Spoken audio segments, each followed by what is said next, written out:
Good morning. Going to start our Saturday morning yoga therapy class, and today we are going to have a series of practices. We'll start today. This is called yoga therapy, the art of transformation. And what is a transformation? We transform from Rogi. We are all Rogi. Rogi means people who have disease. We call it in Sanskrit called ashuk. We transform from Rogi to NIROGI. NIROGI means people who does not have any disease and they're healthy. And then we transform into Yogi. Rogi to NIROGI to Yogi. So we'll have 3 consecutive weeks. Today we'll do the practice for Rogi, and you will see how to adopt a yoga practice based on your patient's or client's clinical condition. That basically what yoga therapy is. As you know, yoga is a Sanskrit word. It's called union. It's a union of your body, mind and spirit. It's a philosophy called Yoga Sutra of Patanjali, and it's a practice called Patanjali Ashtanga Yoga. 8 limbs of yoga is a practice. Able to use this philosophy and the practice, which is adopted to a Rogi, NIROGI and a Yogi, is your yoga therapy. Like today we'll talk about Rogi. The primary therapy is a pranayama. We'll do a series of pranayama which we recommend. We generally recommend 1 hour of practice a day for Rogi, 25 minutes of asanas, 25 minutes of pranayama and 10 minutes of meditation.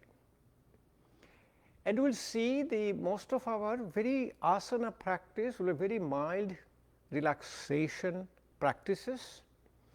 And I have a chair behind me, and I'll be doing the whole practice in a chair today. So if you're sitting in a chair, you'll be doing all the practices for a Rogi sitting in a chair. And if you're comfortable sitting down, you will be able to do all the practices even sitting down. Then we'll do a series of pranayama. And we always recommend the daily practice of pranayama, and you adjust the asana practice based on your status of transformation. Like for example, today, as I said, we'll show you a sun salutation. Surya Namaskar sitting in a chair. You will do spinal flexibility sitting in a chair. You will do very mild relaxation practice sitting in a chair. Then we will do a set of pranayama. For NIROGI, for the next week, our primary asana practice will be activation of our Agni, Jathar Agni, the digestive fire. And yogic tradition, when you ignite your Agni, the Jathar Agni, the digestive fire, the food gets properly digested. Food is not an energy. Food is not you want to burn. The food converts into all the tissues of your body. It's called Saptodhatu, 7 tissues. Rashodhatu, Raktodhatu, Mamshodhatu, Medodhatu, Ostidhatu, Majjadhatu, Shukrodhatu. Converts into plasma, red blood cell, muscle cell, fat cell, bones and joints, nervous tissue, reproductive tissue. Then it forms a substance called ojas. That ojas is a cellular immunity. And that ojas really protects us. That gives you a disease fighting capacity. And that's what you need at the present day of COVID-19 crisis, when you don't have any vaccination, when you don't have any treatment. We just have only a social distancing and self-isolation. We'll do the asana practice to ignite our Agni. You will see we'll do, say, Vajrasana, Mundukasana. We'll do a Gomukhasana, sitting down. We'll do a Vakrasana, Ardhamatsandranasana.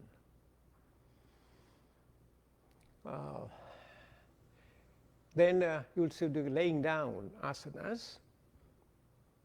Then in the pranayama practice, you'll see the primary Kapalbhati pranayama, Agnisar Kriya, and we'll show you how to activate your parasympathetic tone, because parasympathetic is called calm and digest, also called rest and digest.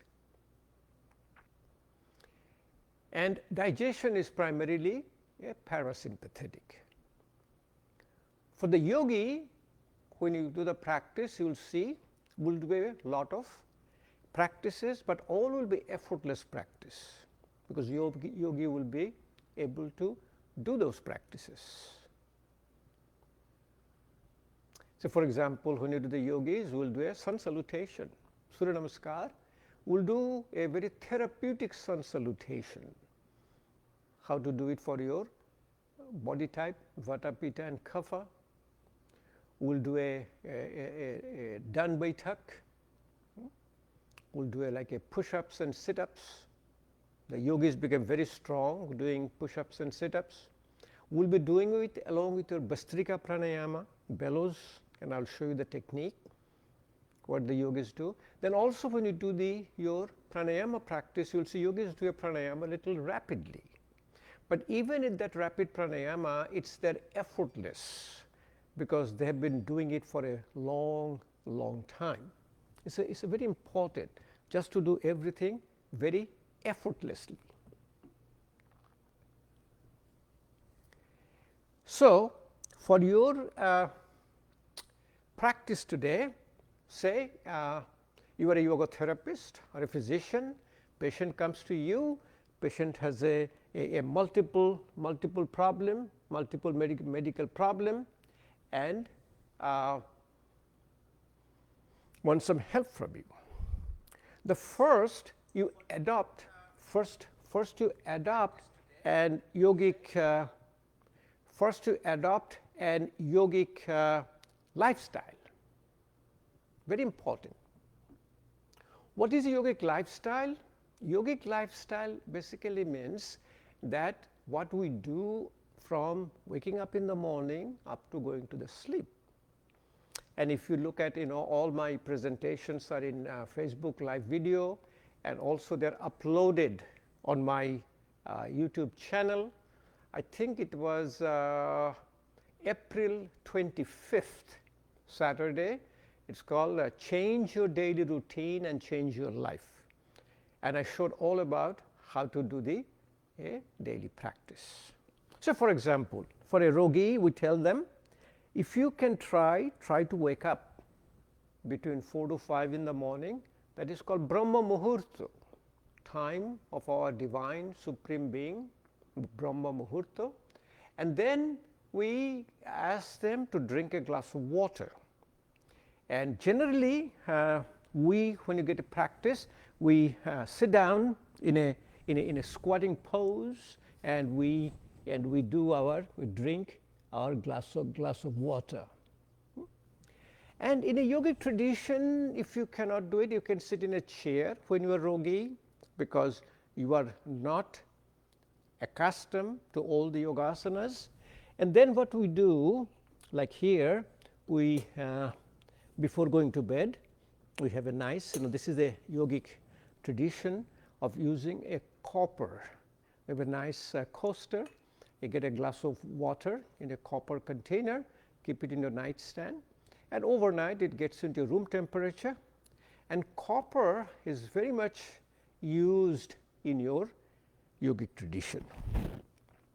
Copper apparently, from scientific basis, has a one extra electron. That electron acts as you can say a missile to hit the virus or a bacteria. And when you drink water, when you drink it, you drink in a gulp. When you drink in a gulp, you start the peristalsis. You start the peristalsis, and also sitting in this posture, you relax your pelvic muscles, you keep your anorectal sphincter relaxed, straight, and you get a proper elimination. When you get a proper elimination, you started the transformation, that your journey, your transformative journey. Very, very important. The health is defined as a strong digestion, easy elimination, and a good night, dreamless sleep. Then a couple of other things we start, but we start very simple thing. Like the first, we said, you start using a tongue scraper. This is a tongue scraper. You've seen this is a metal tongue scraper. You go all the way to the back of the tongue after you brush your teeth. Use the tongue scraper and slowly scrape your tongue. The reason is tongue has a lot of coating, and once you remove that coating, the food, when you put in the mouth, the tongue can taste the food. Remember, the food is not an energy. Food is your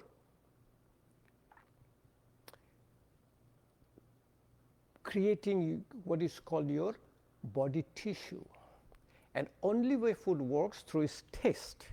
When the food has the taste, the food creates the digestive process. It's very simple. And as I said, copper is very touted in the yogic. There's a copper tongue scraper. So tongue scraping, and then next one for a Rogi, we recommend a jal neti. If you look at my April 25th, I have a complete demonstration. I demonstrated how to do jal neti. Like you wash your face, wash your eyes, wash your hair, then also wash your nose. When you wash your nose, then your nose gets very open, clean, and then you're able to breathe better. And slowly you start improving your breathing. And the breathing, breath is what brings your called a prana, the life force, does healing.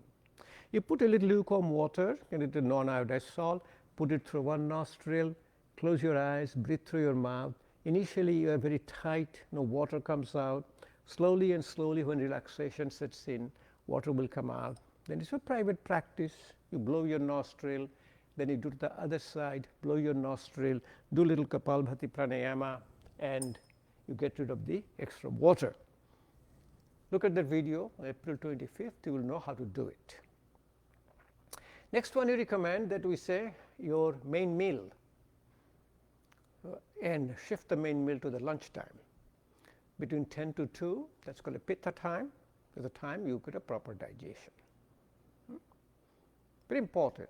And the food wise, and we'll talk about again a little bit more and more what is the yogic diet looks like. We call intuitive eating. You know what is good for your body. When the food is properly digested, you feel lightness in your body and mind. You have enthusiasm. There is no smell in your excreta. There is no smell in your urine, stool, perspiration.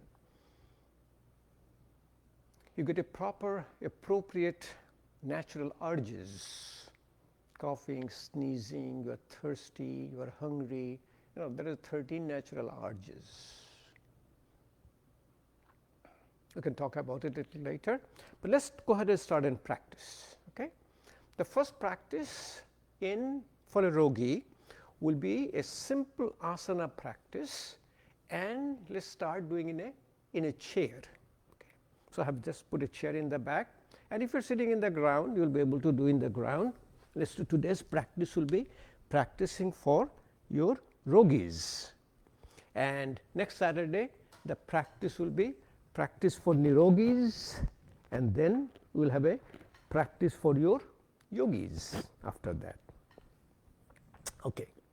When you sit down in a chair, always remember, as I said all the time, you sit down with the spine straight. If you're sitting in the front, I always sit in the front. If you sit in the front, you will see my body is at a 90 degree. Now, body is here, here, and here. Body is at a 90 degree. Very, very important concept. You should always sit like this when you're driving your car, or when you're eating. When you're eating, when you're using your fork, Keep your spine straight. If you become a little comfortable and sit in the back of the chair, if you go to the back of the chair, still your spine straight, feet supported, and it is the back is not supporting your spine. Why?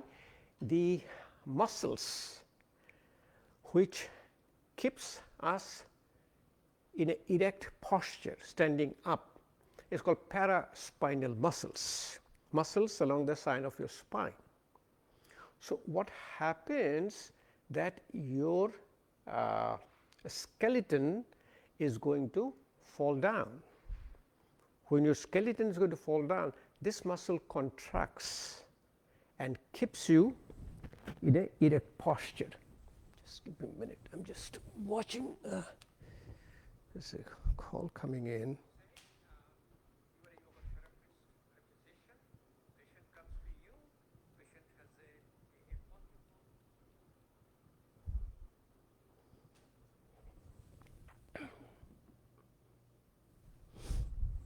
I'm sorry, I had to turn off my mobile phone, so cell phone.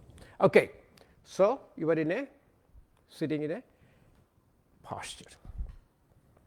Next, what you do, you bring little relaxation in your body and mind. And how to bring the relaxation? First, you are sitting down, and then the manasthit, mind has to quiet down. How does the mind quiet down? The first component for the mind to quiet down is your mudras. The mudras are called neurophysical connector. It connects between our body and mind, neurophysical connector to transport our prana. Prana is a subtle energy which keeps us awake, alert, and alive. Breath is not prana. Breath is the carrier of prana.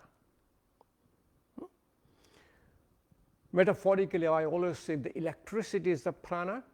Your breath is your electric cable.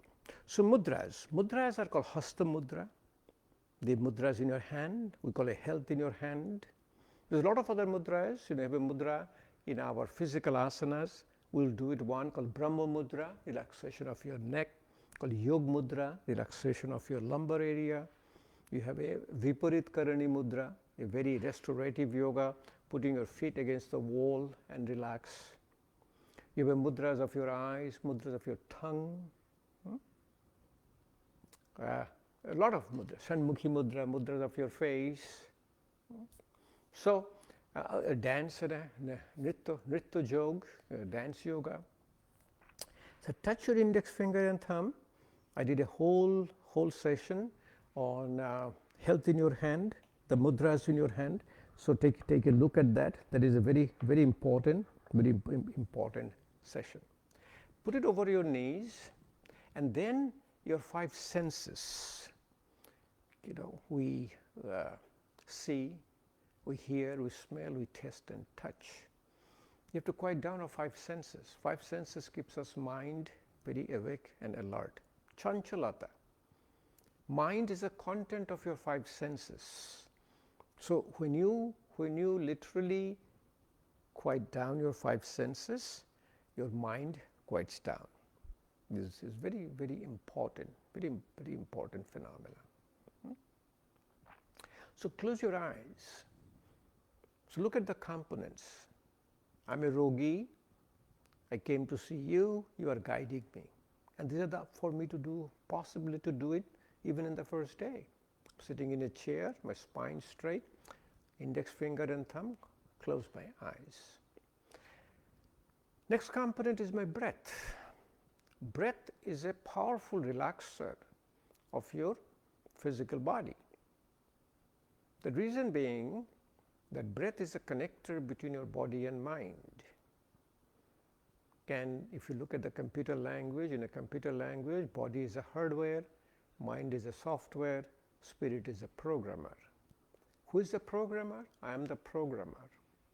I program my software, so the hardware gets fixed. So lung is like a balloon. The vital capacity, the capacity to breathe in and out of the air is 4.5 liter. And that balloon, to keep it open, we need a residual air, that's 1.5 liter. We have a 6 liter capacity of our lung. But only we breathe in 500 milliliter, like 0.5 liter is the amount of air we breathe in and out through our nostril. So 80% reserve. So all yogic tradition, you breathe out first. When you breathe out first, you make some room in the lung, then you breathe in, and I have shown it to you multiple times, that very effortlessly you breathe in and then you breathe out longer than breathing in. Let's do a practice. If you're sitting in a chair, you practice. If you're sitting in a ground, you practice. Remember, yoga is your 99% practice and 1% theory. And people ask me what book to read. Only book you have which gives you from your authentic book, Hatha Yoga Pradipika. Hatha Yoga Pradipika describes all the practices. So let's breathe out, and then so very simply you can do like a count of 2 in, count of 4 out. Like 2 seconds in, 4 seconds out. Then you can do 4 seconds in, 8 seconds out, 5 seconds in, 10 seconds out. You can keep going and going. And you know, you can the muscles, you can exercise the muscles of breathing. It's like for us, we can almost do count of 10 in, count of 20 out. Let's practice. With eyes closed. Dhanu and Ganu Mudra. Breathe out first. Count of 2 in. 1 and 2 in. Count of 4 out. 1 and 2 and a 3 and a 4 out.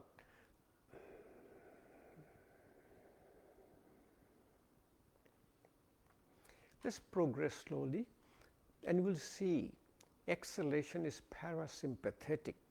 When you have a parasympathetic activation, you get a saliva in your mouth. Like I'm having now, my mouth is wet. I'm having saliva coming in my mouth.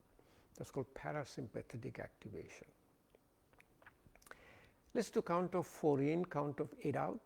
If you cannot do it effortlessly, you do wherever you are. Remember, the practice is yours, and continue. Exhalation longer than inhalation. Count of 4 in, count of 8 out.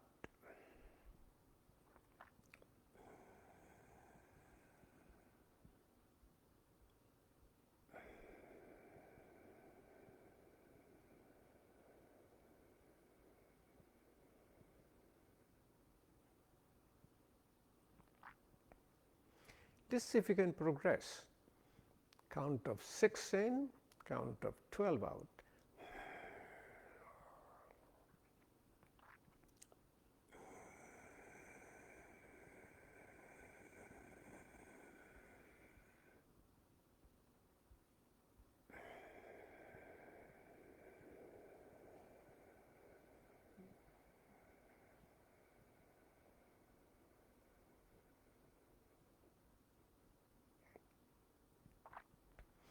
You feel good. Have a smile in your face. Let's see if I can try count of 8 in, count of 16 out.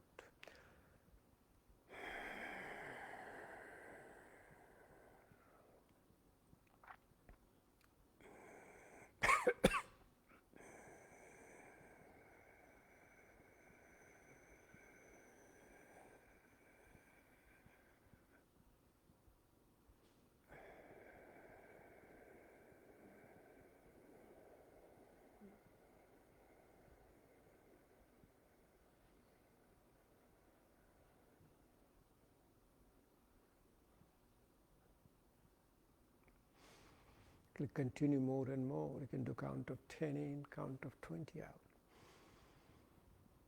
When you do Om Pranayama, when you breathe in and breathe out through the Om to the mouth, we can do easily about 30 seconds Om Pranayama.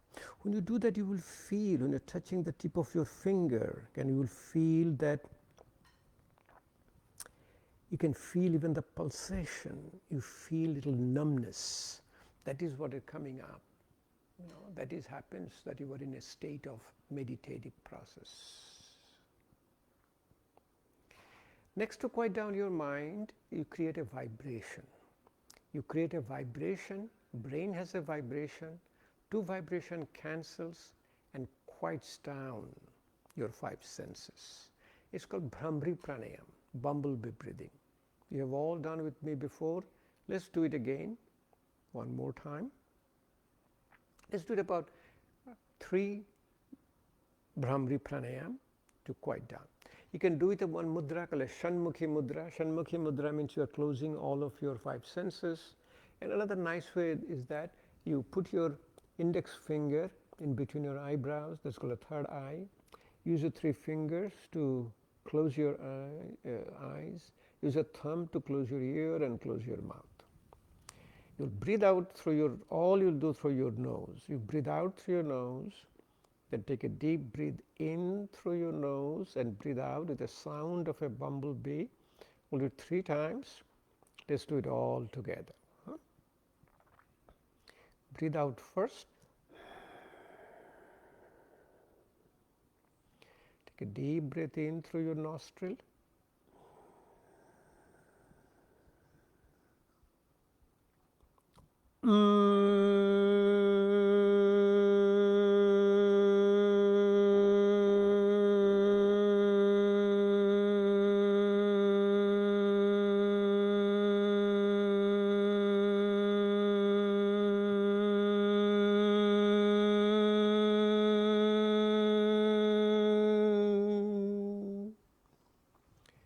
Let's do a couple of more times.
Then you will humming and cupping.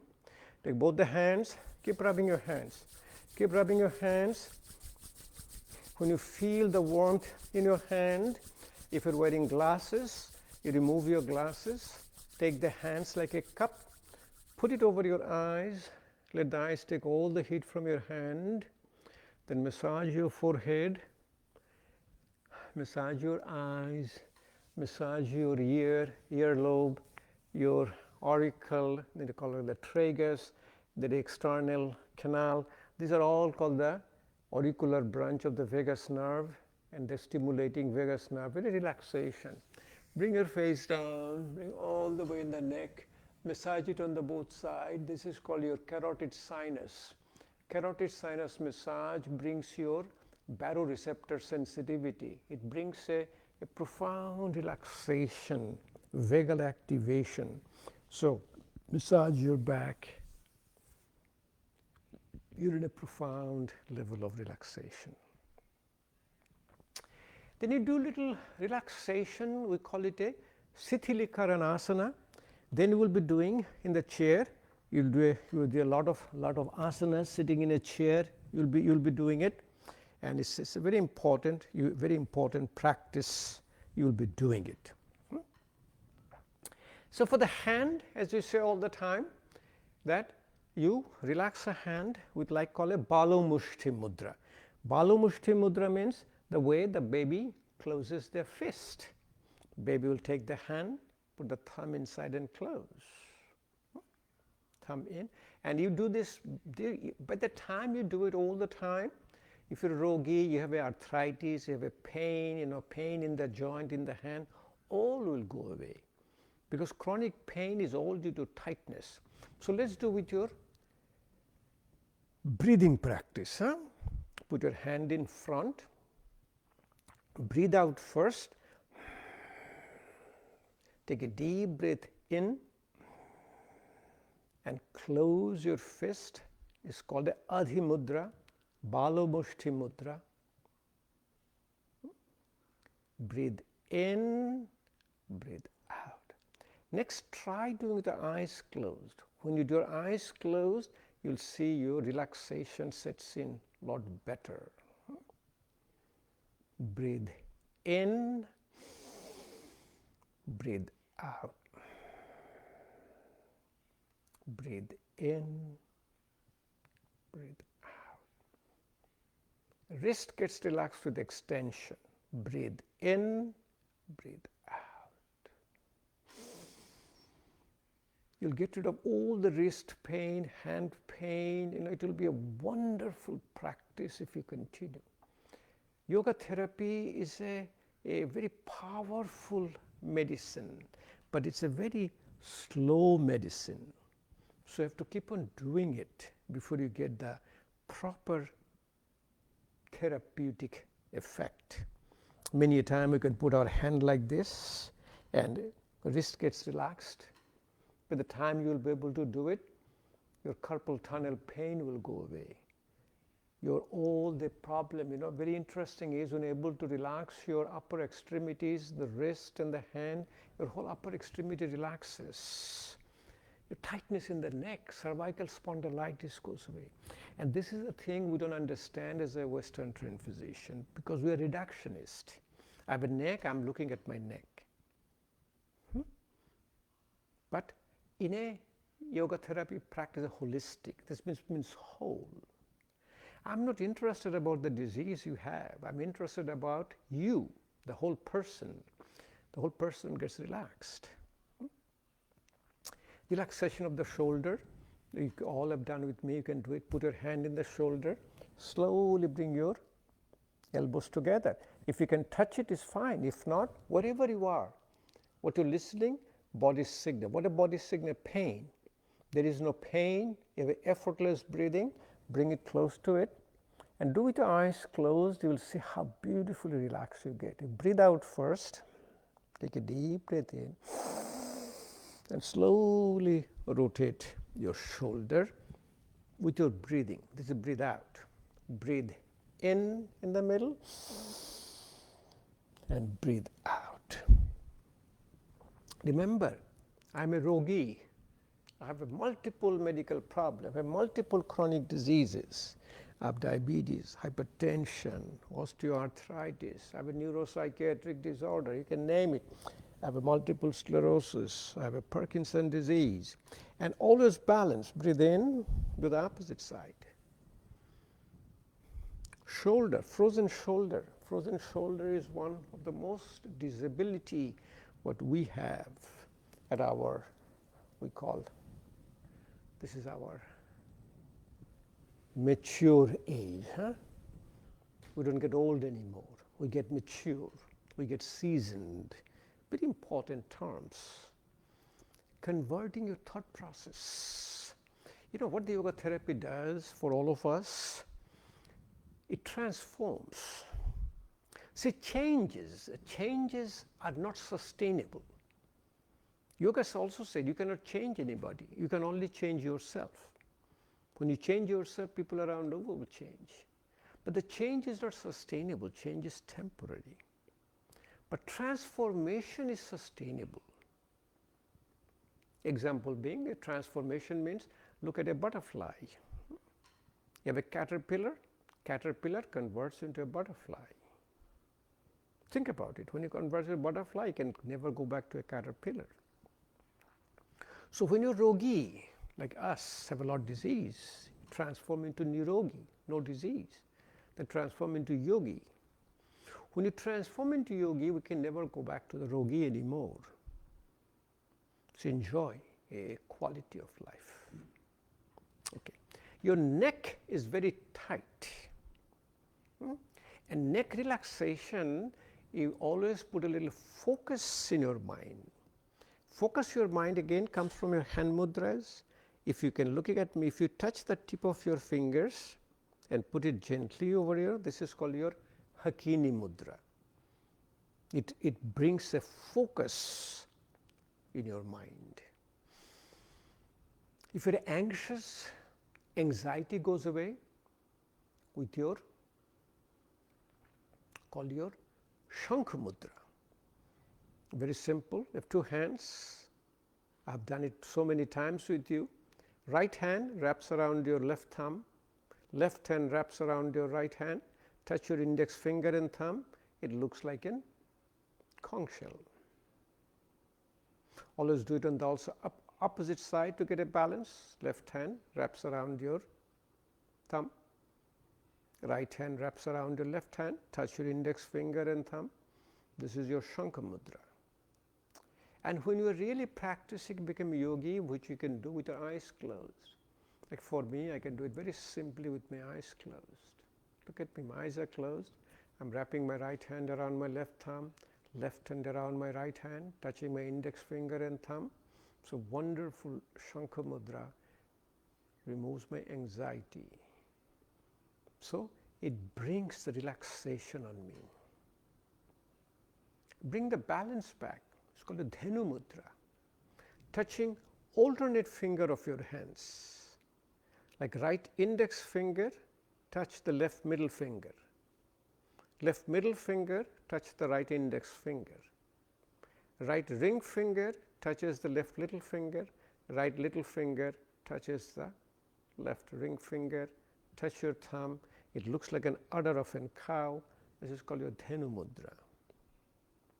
Balancing both sides of your brain. Wonderful mudra. Or you can put your one hand on the top of the other in your lap. This is your meditation mudra. One hand on the top, touching your thumb. This is meditation mudra. Let's do a relaxation of your neck, which is called a Brahma Mudra. Remember, mudras in the hand, mudras in your body. Brahma is the name of the Supreme Being, and mudra is a gesture. It's a four posture of your neck, total relaxation. It's almost like we call it a four sides, east, west, north, south. And we'll do it with your, again with a Brahmari Pranayama. We'll take a deep breath in, we'll slowly put your neck to the back with breathing in, and when you do the breathing out, we'll create the sound of the bumblebee. Okay, let's do it all together. Touching the tips of your finger, Hacen Mudra, gently put your lap. Slowly breathe out first. Take a deep breath in, put your neck to the back slowly.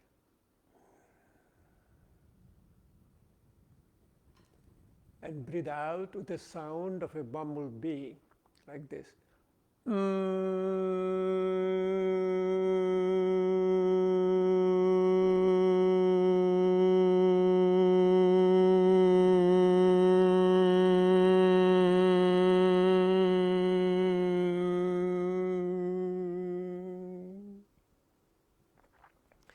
Always listen to your body's signal. What is the body's signal? Your pain. If you feel a pain, bring your head down. What you do, you back off. Find a place where you have a little discomfort. We call it a comfortable discomfort. Total not comfort. It is a comfortable practice, but still you have a little bit of a discomfort. Let's do it one more time. Then we'll do one on the side, on the back, and rotation. 4 postures. Let's do it. And if you can do it with the eyes closed, it always brings a better relaxation. Close your eyes, you bring your awareness to your subtle bodies. Shukha Sharir. This is your gross body, Sthula Sharir. Then you have another body with your spirit called causal body, Karana Sharir. Breathe out first. Deep breath in, put your neck to the back.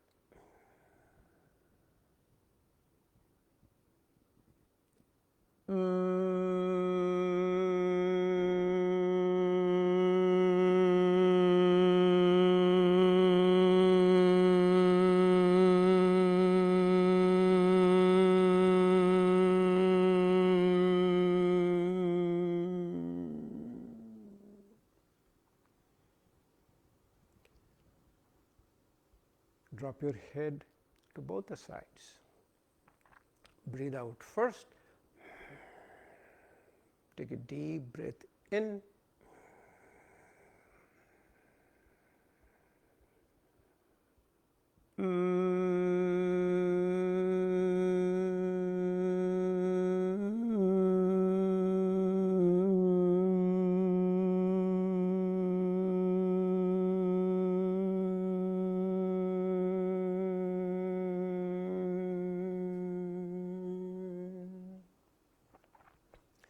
Opposite side.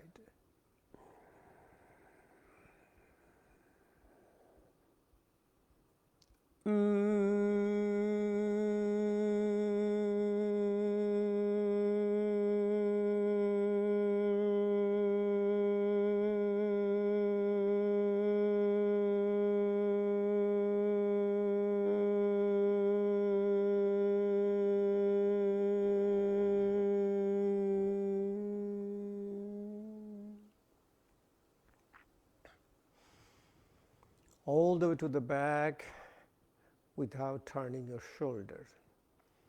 So breathe out first. Take a deep breath in.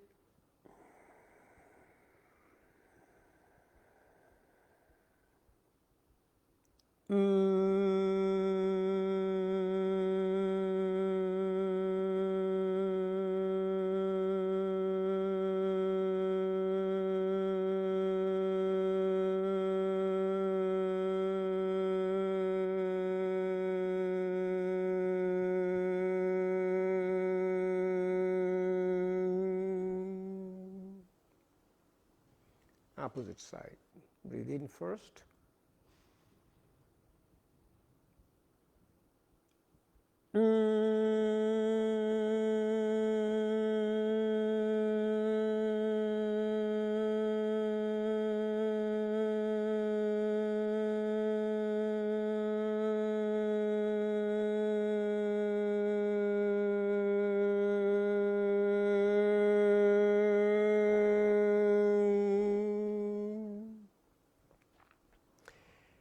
Finally, drop your neck down.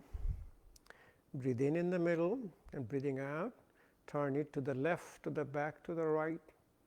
Then balance it, turn to the opposite, right to the back, to the left. Let's start. Breathe out first.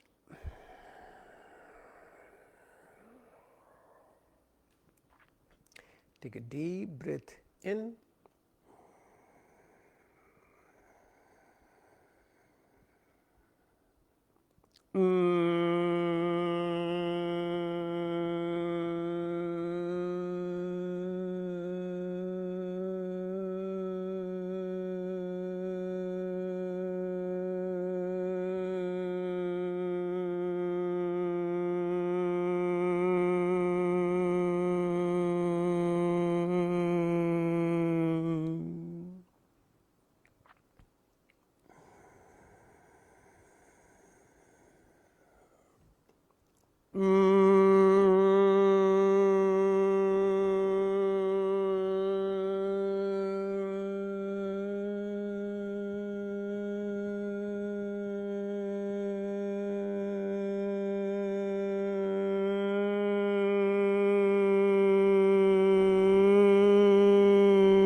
It's a wonderful practice.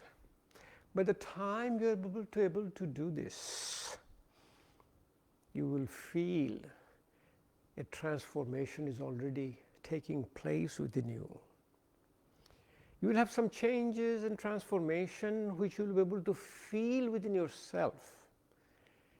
And we said you won't be able to even explain what is going on. That is the introspection, looking inside. Spinal flexibility is your health. Spinal rigidity is ill health.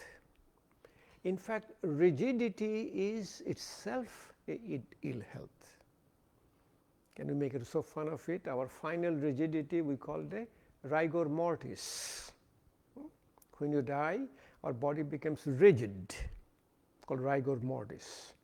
Or I make it sometimes fun. I said, I'm alive because I have an EKG. My EKG gives a spike, R wave, QRS complex. When I'm rigid, it becomes flat line. When you're rigid, your EKG becomes flat line. So flexibility of your spine, sitting down. Let's do a couple of postures, and then we'll do a sun salutation in your chair. And you'll see how beautiful it is to do a sun salutation. We'll do exactly 12 asanas. We'll be doing with the breathing. We'll be exactly the same way you do standing up. So one is the Tadasana. If you take your fingers, see, when you are not relaxed, you are tight. These are very tight. But now you relax. You can feel everything is going so nicely. And when you relax, you can turn it all the way around. You can put it over your head and slowly bring it up, straight high up. Close your eyes and visualize that your ear, your shoulder, your hip sitting in a chair exactly in a straight line. Upward mountain pose, and do the breathing. You drop it down over your head. You take a deep breath in. Breathe out, slowly raise your hand all the way high up.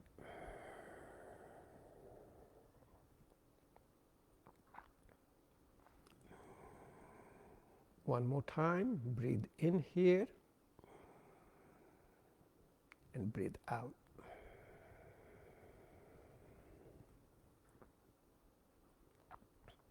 Another way to do it, stabilize your hand. Hold your right arm with the left hand and over your hand, left arm with the right hand. If you can, take both the forearm over your head. So these are grounded. Remember the asana which brings our health and healing is called Theorem, Sukham, Asanam. Stillness. I'm still. I'm happy. I'm totally grounded. The breathing, you will do your Tirjak Tadasana. Tirjak means your oblique. Again with your breathing, breathe out first. Take a deep breath in. And slowly drop your body to the one side. I'm doing it in the right side. And again, don't stop your breathing. Stay in this posture and keep doing your breathing. Eyes are closed. I'm in such a almost like a transcendental state. Breathing out longer than breathing in. As long as you keep doing your breathing, you'll see your body will keep going down and down and down. Relax more. What is an effortless practice? You can talk, you can breathe. Stay here between 5 to 10 breathing, and you'll see the effect of it. When you're practicing, remember we come once a week, but we want you to practice daily at home. When you do a daily practice, you do it between 5 to 10 breaths. One more time, breathe out first.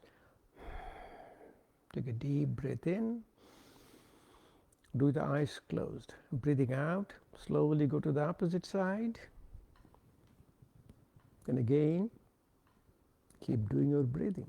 Breathing out longer than breathing in.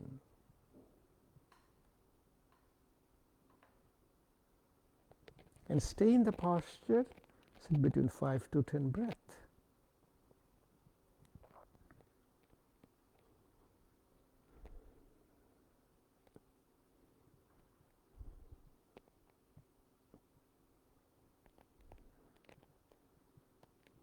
And slowly come back in the middle.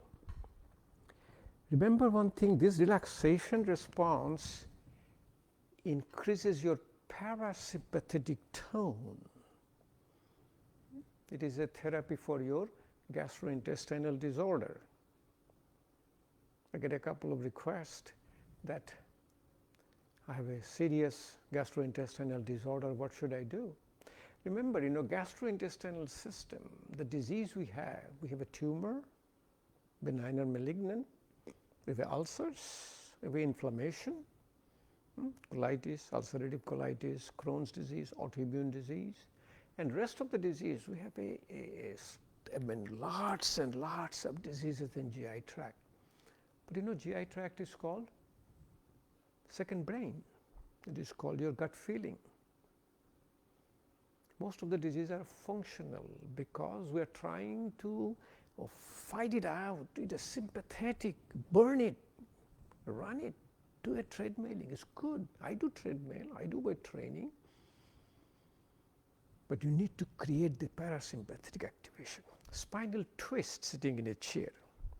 Very simply, take your left hand, put all the way to the back. Hold the right hand on your handle of the chair. Breathe out first.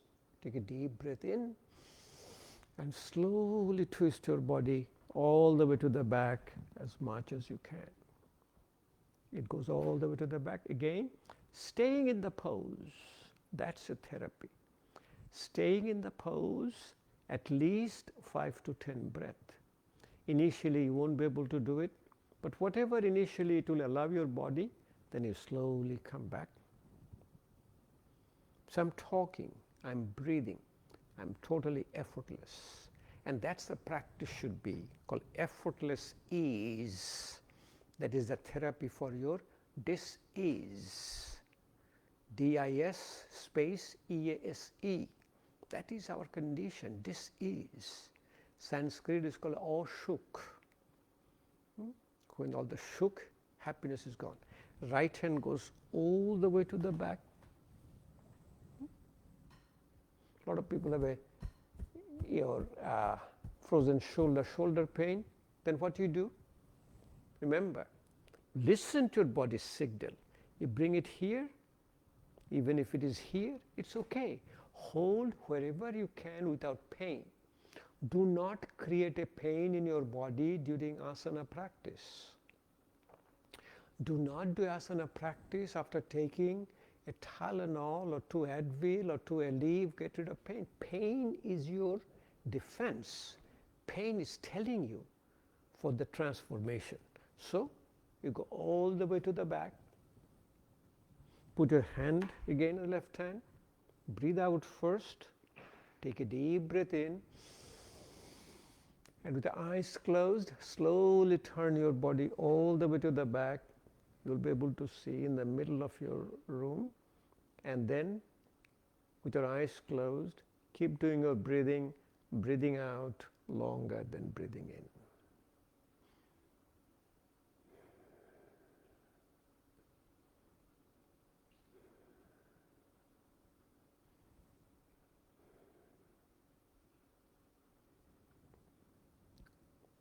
Slowly come back in the middle.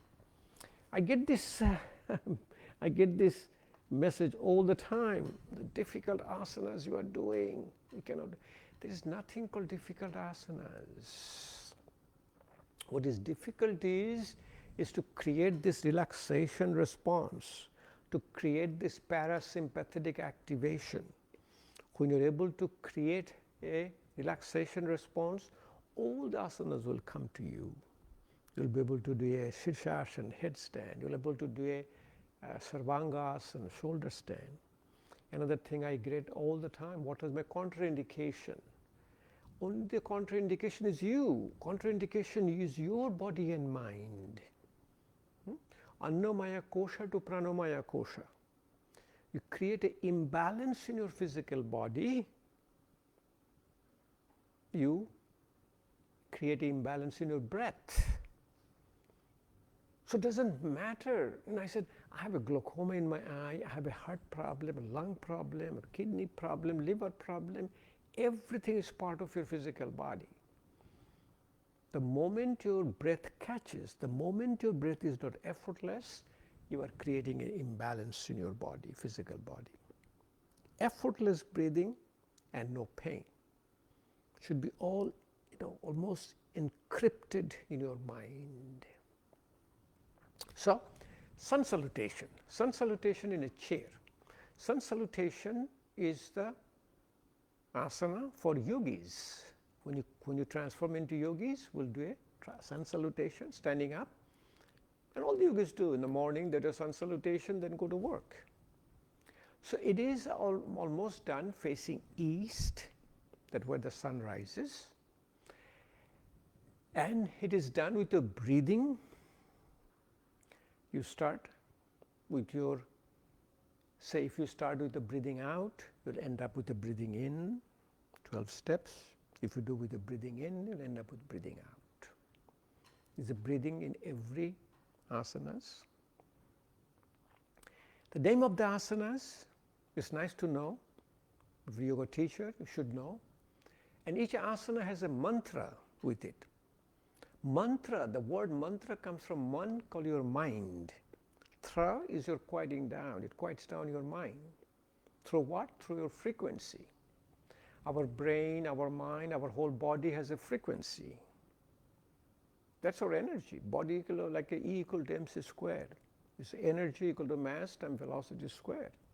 Mass is our body, our velocity is all the information we receive through our 5 senses. So body is an energy acting to your 5 senses. So beautiful. So the asana will be Pranayama, Hasta Uttanasana, Padahasta Asana, Sanchalan Asana, Parbat Asana, Ashtanga Namaskar, Bhujanga Asana. Go back to your Parvatasana, Sanchalan Asana. And then come back again in a Padahastasana, hand touching your feet, Hasta Uttanasana and Pranamasana. Each one has a mantra in it, and mantras are basically name of the sun. Start with the Om Mitraya Nama, that's your Pranamasana. Hands together. Om Raviyaya Nama, Ravi is your sun. Hand raising pose, Hasta Uttanasana. Om Suryaya Nama. Suryaya means your sun. That comes to your Padahasta Asana. Om Bhanave Nama. Bhanave Nama comes out your first Sanchalan Asana, horse riding pose. Om Khagaya Nama. There's a different name of the sun, has a meaning in it. That's with the Parvatasana. Om Pushne Nama. Pushne Nama comes with your Ashtanga Namaskar when you get into the ground. Ashta Anga. Ashta means 8. Anga means touching. Touching 8 parts of your body. Hiranya Garvaya Nama. Hiranya Garvaya Nama. Hiranya. Garvaya Nama. Beautiful name. We do with your Bhujanga Asana. Maricha Nama.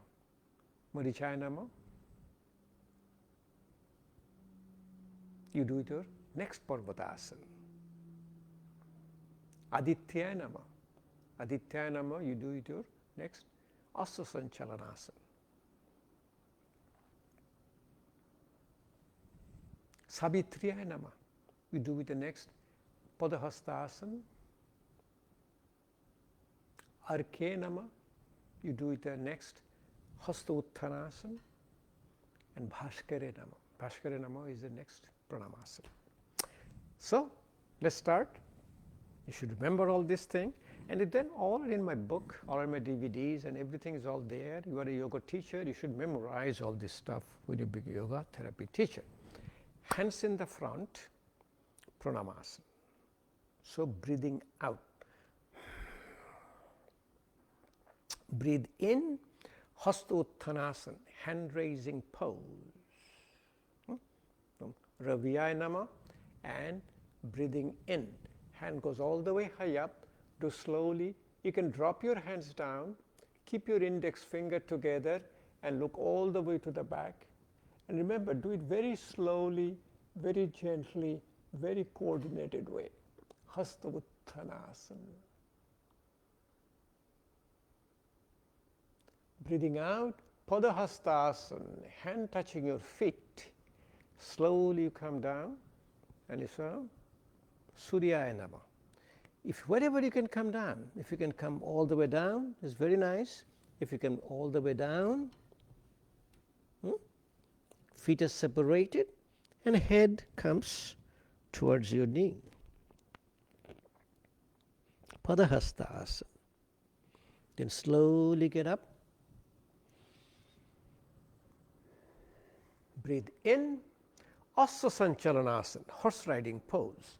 The way you do it sitting down is that you hold onto your, put a clamp hand on your knee. Try to put your knee in the front, like you're all the way to the back, and then open your chest and look all the way to the back. Asa Sanchalan Asana.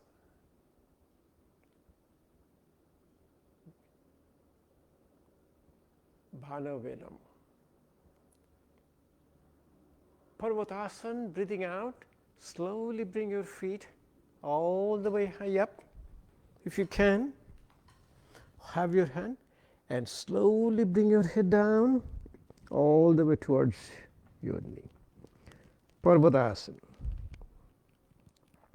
It's called Om Khagaya Nama and breathing out. Then coming Ashtanga Namaskar, you drop your feet all the way down. Then you're like a whole body goes into the ground. So the chair, what you'll do, you'll put your hands all the way down and bring your head all the way down to the ground and close to your body. Just be breathing in, and mantra is Om Pushne Nama.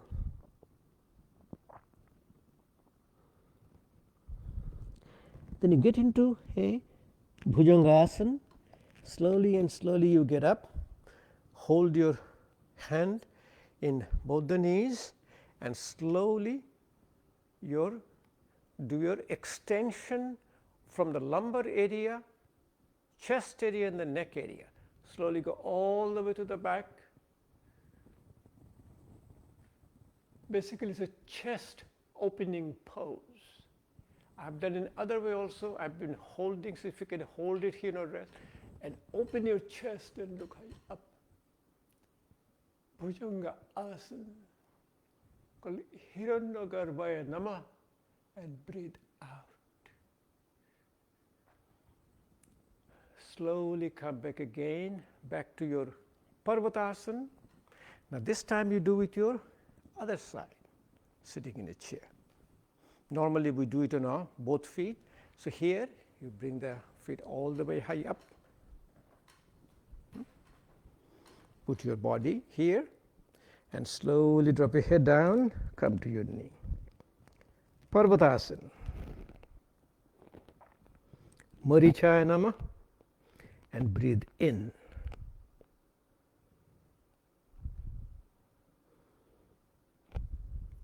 Now, Asha Sanchalanasana, Aditya Nama, and breathe out. Slowly, your feet goes all the high up.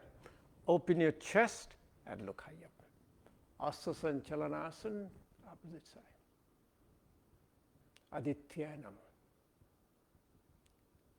Sabitriya Nama is your again Padahastasana, hand touching your feet.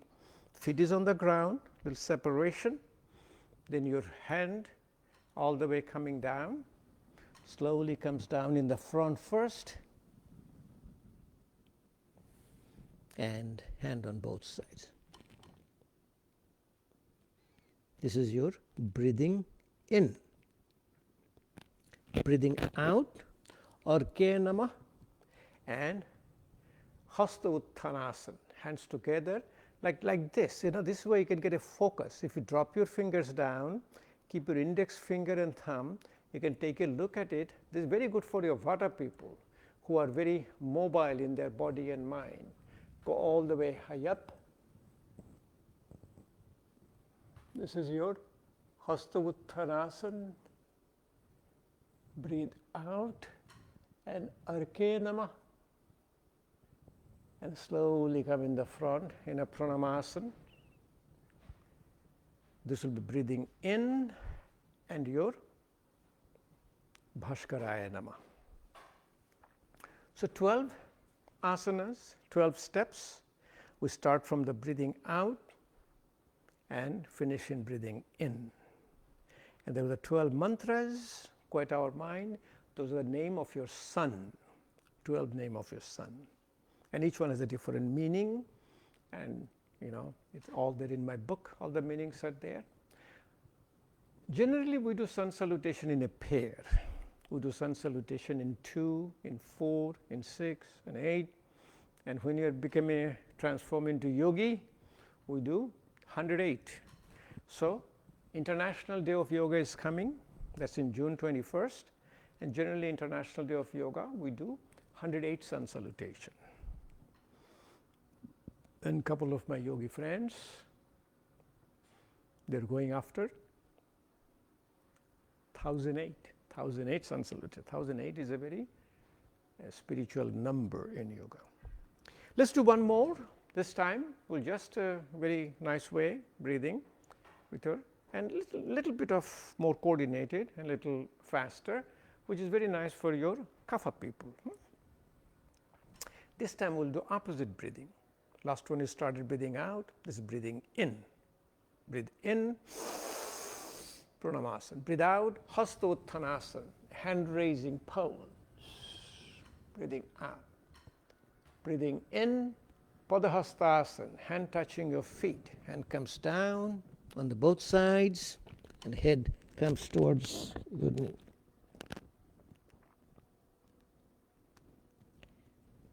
Next is your Asta Sanchalan with your hands on your knee, feet in the front, and chest opens up.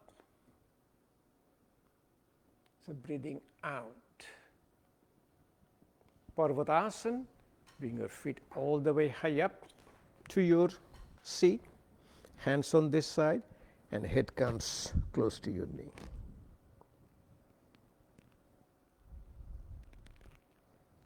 This is your breathing in, Parvat. Ashtanga Namaskar, put both the feet together. Slowly bring your hand all the way down next to your feet, and slowly take your body all the way as if you are in the ground. Ashtanga, 8 limbs are touching. This is your breathing out. Breathing in, you get into your Asta Sanchalanasana in the opposite side. Hand on your knee, feet come slowly in front, and then chest opens up.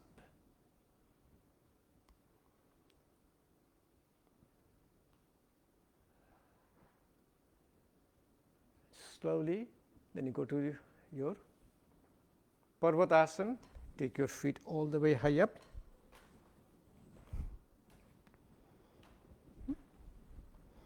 Hand here, slowly comes down towards your head.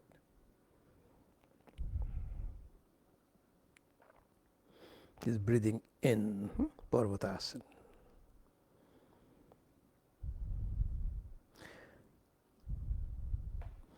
Breathe out, you get into Padahastasana, separate your feet a little bit. Hand slowly comes down on both sides, and you'll start looking towards your knee. Breathing out. Breathe in, slowly get up into, again, Hasta, hand raising pose. Index finger together, and go all the way to the back.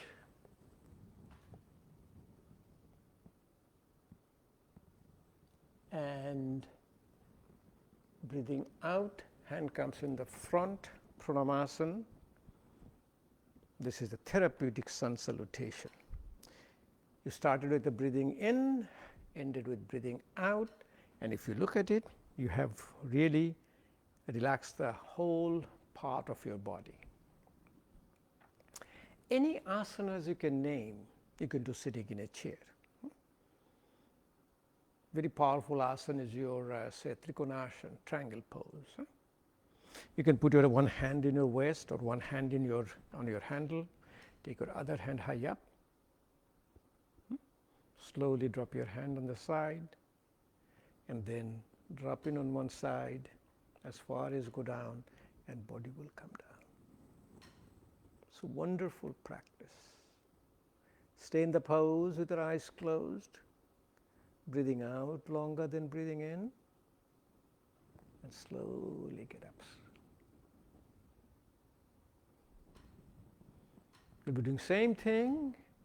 Hold your hand in your waist or hold onto your handle. Hand goes high up.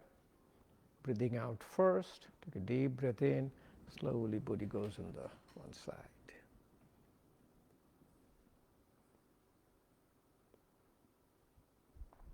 By the time you have done all this stuff, you already transformed yourself from Rogi to NIROGI.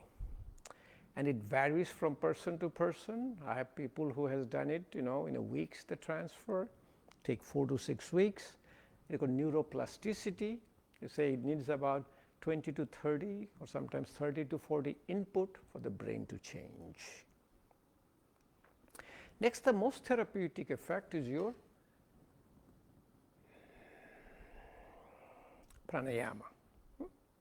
And most important pranayamas you are doing is your breathing out longer than breathing in. That is really, exercises your lung. Remember, all the muscles of the respiration are called skeletal muscles. They're trainable. They're attached to your arms and hands. So they're, when you have a hand strength, hand balance, it helps you a lot. For a Rogi, you do 3 basic pranayama. First pranayama is called Bhastrika, bellows. Bellows is active inhalation, active exhalation. Okay, you have seen the bellows, you do it for a fireplace, you do for your, say, a blacksmith does it, huh? You'll do breathe in.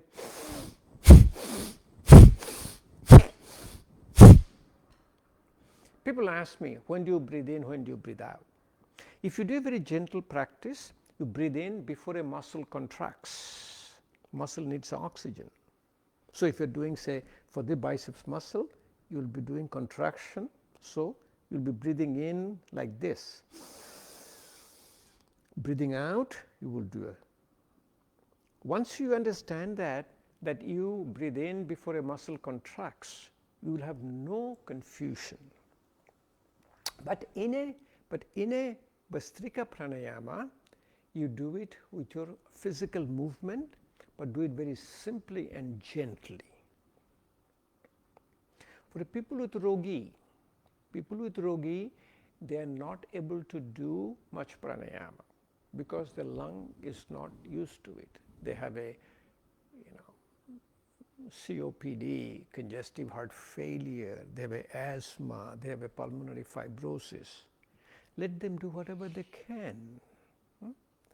Active inhalation, active exhalation.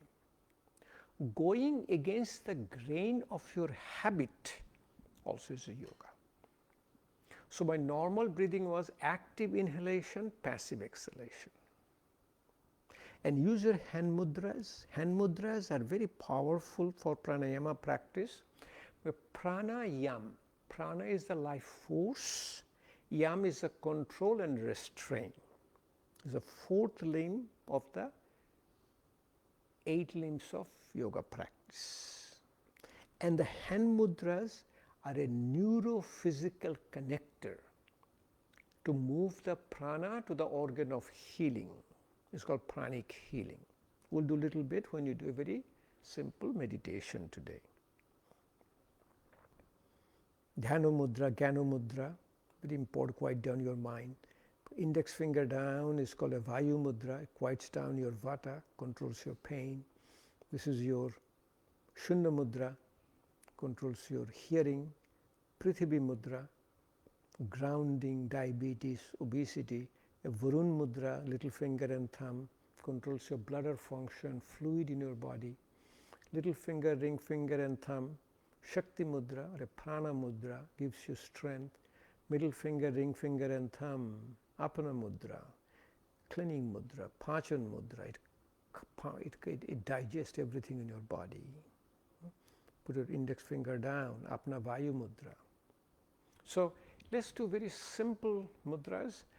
For a Rogi, they have a lot of pain, do in a Vayu Mudra. Index finger down, thumb in the top, put it over your knees, and try to do the eyes closed. When the eyes closed, you feel a lot better.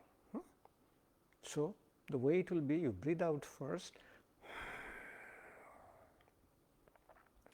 Take a deep breath in very actively, and active breathing out.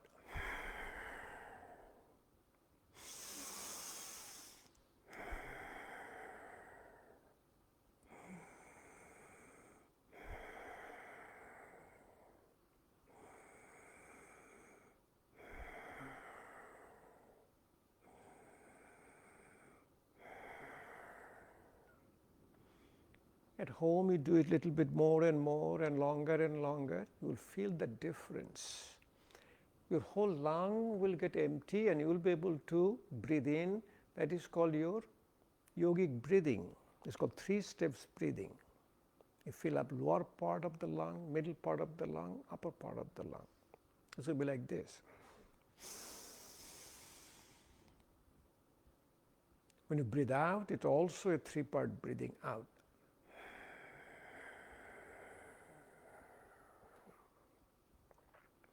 When we used to start doing it, we could fill up only the lower part of the lung.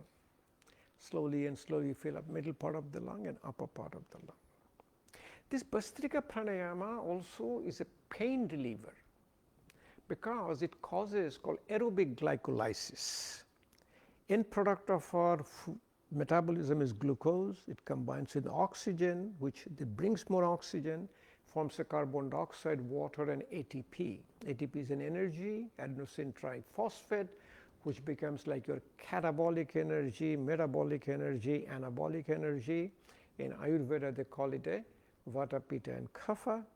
And that energy removes all the anaerobic glycolysis material like lactic acid, pyruvic acid, pain-producing substances. So a frozen shoulder, upper part of the body is a big disability for most of us. So you do a very gentle Bhastrika Pranayama for Rogi, people who have a disease. And you will see slowly and slowly we do, a little faster and faster effortlessly when you become NIROGI, no disease, and you become Yogi.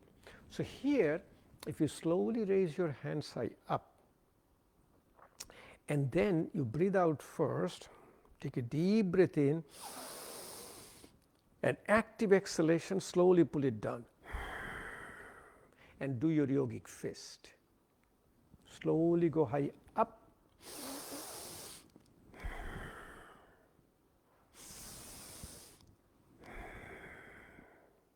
Okay. Let's close your eyes if you're practicing with me.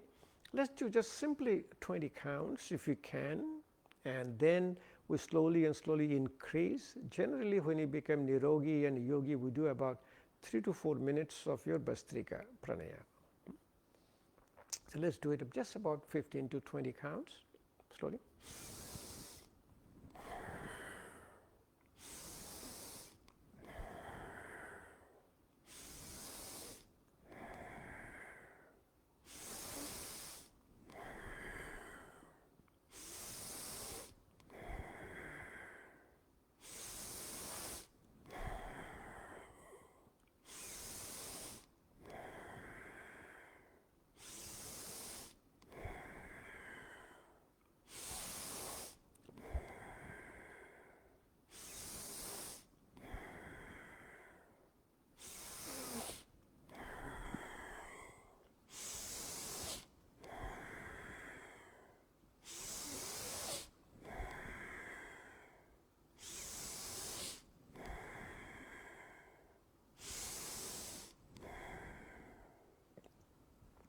You can continue as long as your breath is effortless and you can continue. Slowly and slowly you increase the amplitude of your practice. Like here also you can do, sitting in a chair, a little faster, like this will do.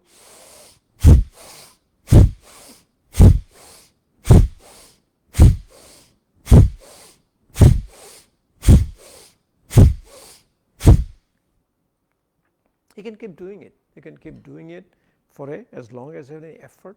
It varies for person to person. For people who have a disease, there may be 30 seconds might be too much for them. So they will do it as long as they can. I do it a lot of sometimes the hand movement like front, like here.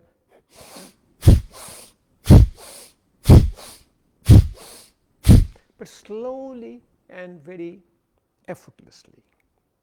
Bastrika. You will have some drainage from your nostril, especially for people like us. We do your Jalneti every morning on the Jalneti, and always keep some Kleenex in front of you. We do it all the time in our Sattik space into the class. So Bastrika, active inhalation, active exhalation, and you will see you will progress. When you progress, we'll do very slowly called Ishwar.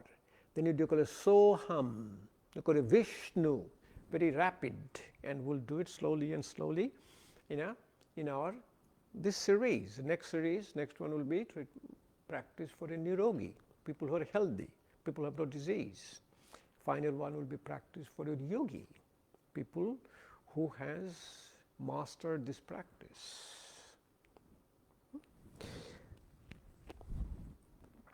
Kapalbhati Pranayama.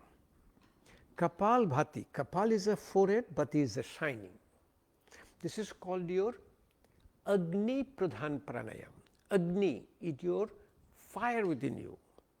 We have about 40 kinds of Agni, but the main Agni is in your stomach, called Jathar Agni. It is so beautifully done in yoga therapy, like a pancreas. Pancreas is the Agni. It's called a Kloma Agni. In diabetes, a Kloma Agni goes down. So we ignite our Kloma Agni. Our liver has Agni called a Bhuta Agni. Bhuta Agni we ignite during our liver disease. We have the Agnis for all the 7 tissues. We have the Agnis for all the 3 doshas, and 3 doshas are the 5 sub-doshas. We have Agni for all the 5 sub-doshas. We have Agni for our excreta. Agnis for our mala, excreta. So there is a balloon here, there is a diaphragm here and the balloon here. This is opposite of normal breathing. Normal breathing was active inhalation, passive exhalation. This will be your active exhalation, passive inhalation. You bring your awareness in your belly button and push your belly button to the back. It will hit the diaphragm, hit the lung, air will come out through your nose. And you don't breathe and you do any breathing, and you will be breathing in your subconsciously, passively, without knowing, because we don't need to learn how to breathe in. The day we are born to breathe in. So I am giving you all the concepts. Once you have the concepts, you will be able to do it very easily at home when you do your home practice. Again to the pranayama, like when I do Kapalbhati pranayama, I do every mudras. I go every fingers, I do mudras, and I do a fixed number. Like for us, we are completely effortless.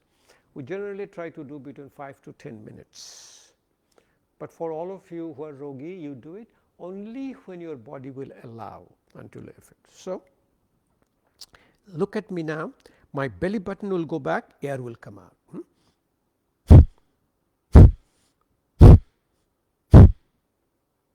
So if you have any problem here, what you can do, if you are in the beginners, you can put your hand in a belly button and you push it in, so air comes out.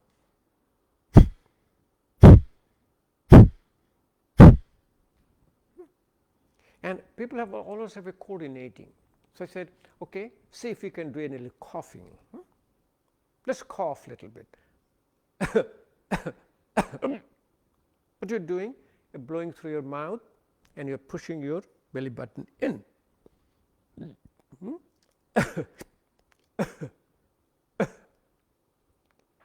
Now try to cough with your mouth closed.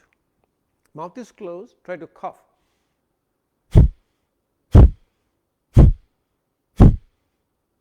Keep your eyes closed, you'll see it will happen automatically. So let's do Kapalbhati Pranayama, and you do it as much as you can, very slowly, very gently, 1 per second. When you do Kapalbhati Pranayama very slowly, it's a pranayama. When you do Kapalbhati Pranayama very rapidly, without any effort, remember rapid means, rapid doesn't mean I'm trying to do against my body's ease, effortlessly can repeat, that is called your Kriya, Shat Kriya. That's called Sharir Shuddhi, cleansing your body.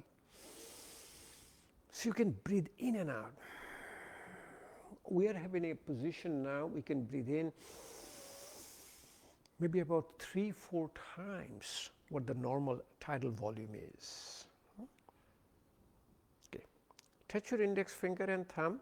Let's keep on doing it. Let's do about 20 counts in each mudra. Let's do the 5 mudras, and I will tell you. You keep on doing it, and it's very easy to do it. You know, don't push yourself.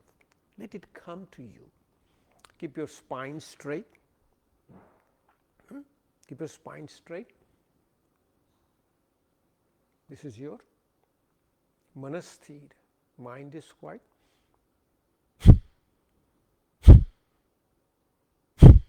Touch your index finger and thumb over your knees. 1 per second.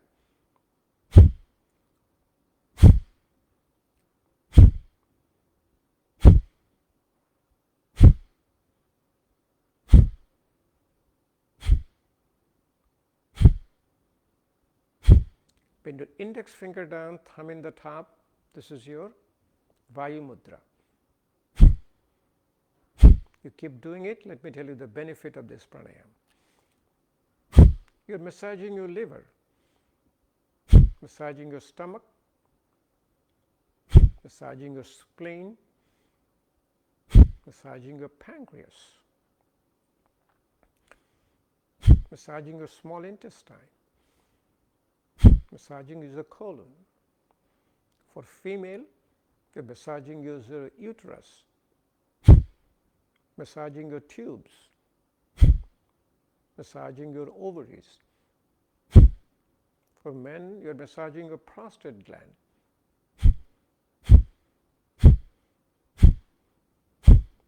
Change into Shankha Mudra, middle finger and thumb, and continue that. It also massages your diaphragm. Hits your diaphragm, massages your lung. All the air comes out from your lung.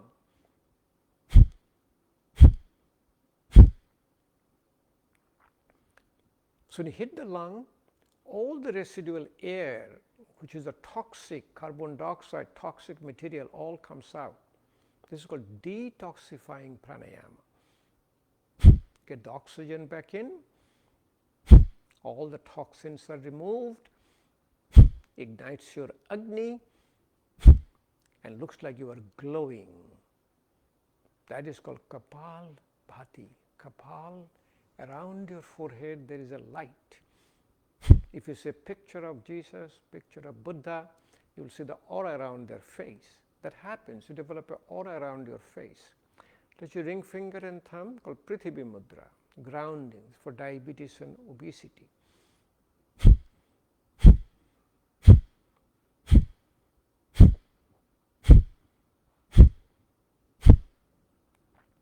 Between your lung is your heart, sitting on your diaphragm.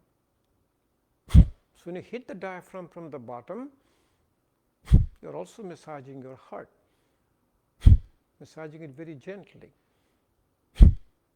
Yoga says if you massage an organ, it make it function better.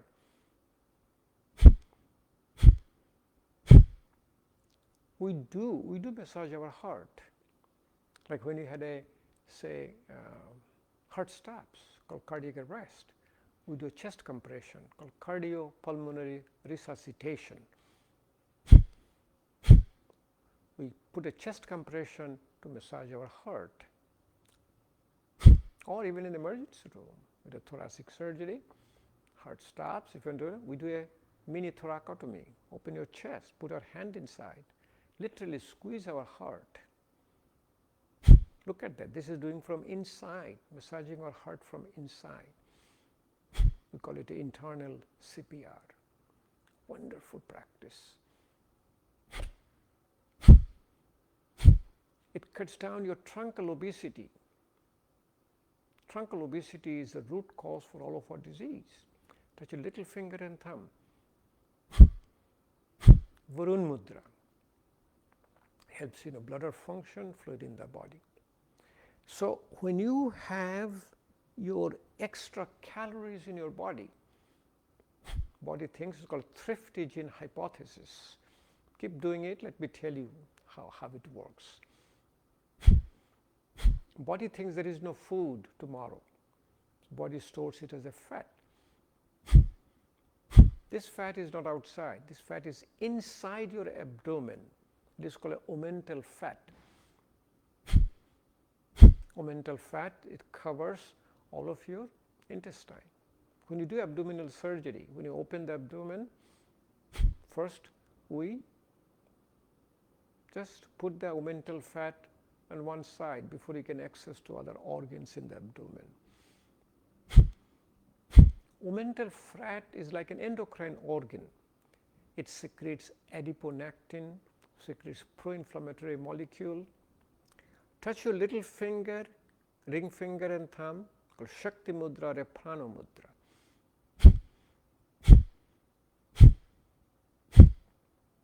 So omental fat secretes a pro-inflammatory molecule. It creates a state of inflammation. Inflammation is the root cause of called metabolic syndrome. Metabolic syndrome is a gamut of disease which is your hypertension, high blood pressure, diabetes, atherosclerotic heart disease, that we call a blockage of your coronary arteries, blockage of the other peripheral arteries, dyslipidemia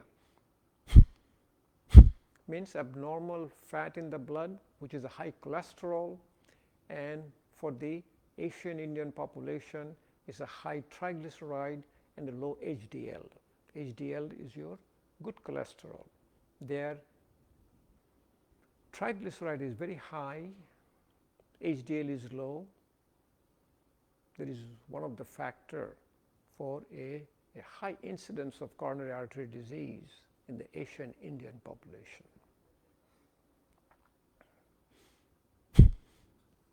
Middle finger, ring finger and thumb.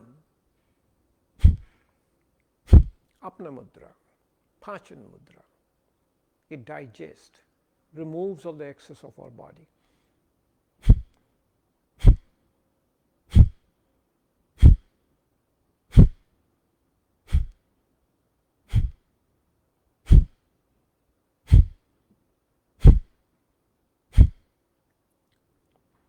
Index finger down, and in your Apana Mudra, Apana Vayu Mudra, this is called Hriday Mudra. This is improving your cardiopulmonary function, heart function. We do it all the time to improve your cardiopulmonary function. One of my friends, he goes up and down in the morning.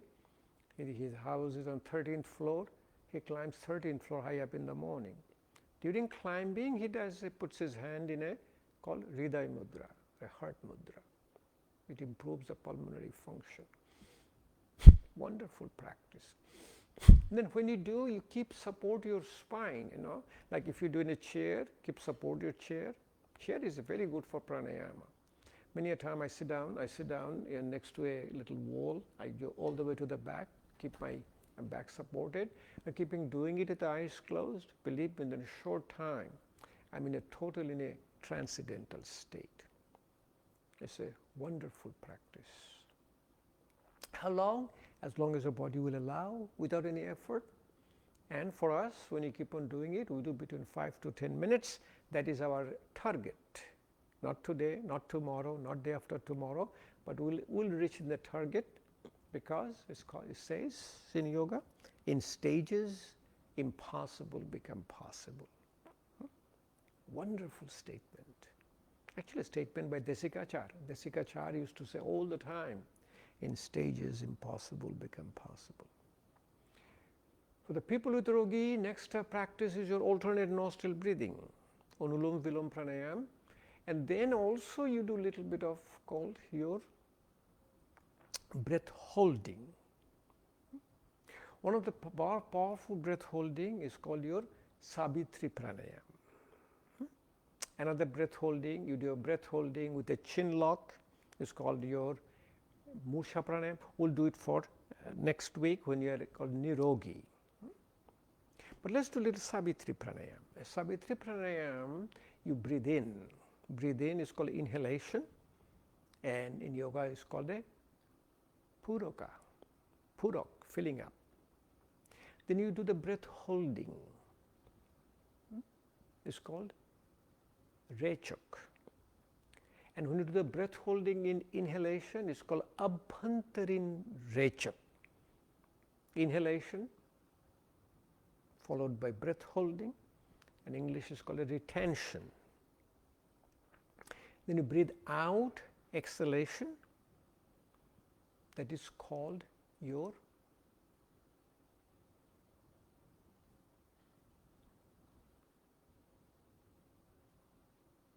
Puraka, Kumbhaka, Rechaka. Rechaka is out. Then you also hold your breath after exhalation. It's called Bajja Kumbhak. Breath holding in exhalation, in English we call it a suspension. For a Rogi, we don't recommend too much of the breath holding, because in the breath holding creates a lot of sympathetic response. So in a Savitri Pranayam, we do a 2:1:2:1. What does it mean? I will breathe in, say count of say 6 in, and I'll hold only count of 3 in. I will again breathe out with a count of 6 out, then I'll hold again count of 3 in. Okay, very interesting concept. You are holding it only half of your inhalation and exhalation.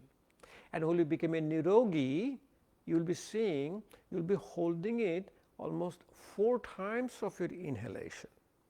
If you breathe in count of 4 in, you will hold count of 16 in. And you become a yogi, you will see your inhalation and exhalation. We will do it in the next step. So let's do a set of Savitri Pranayam just to show you how to do it.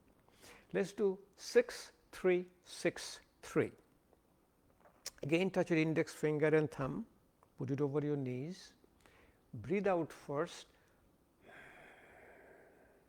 breathe in with a count of 6 in.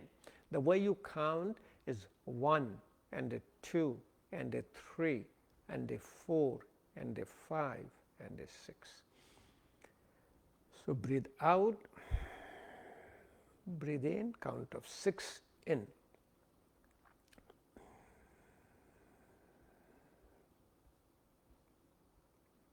Hold your breath for a count of 3. Breathe out with a count of 6 out.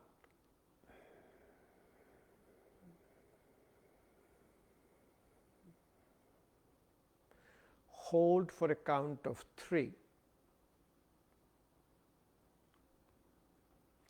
Again, breathe in with a count of 6 in.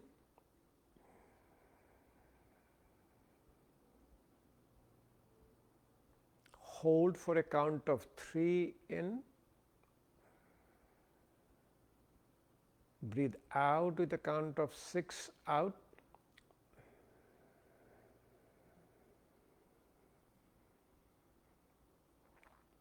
Hold for a count of 3.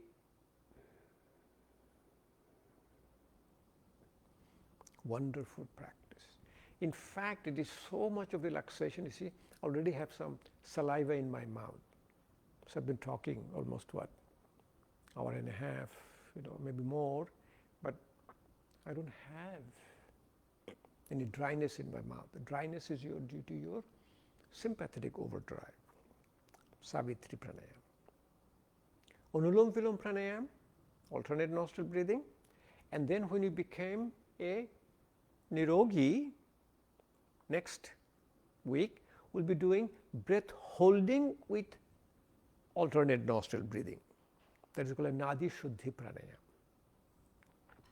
So left hand, touch your index finger and thumb and put it gently over your knees. Right hand, close your right nostril. You don't have to shut it down, just put it underneath your right nostril and breathe out through your left nostril first.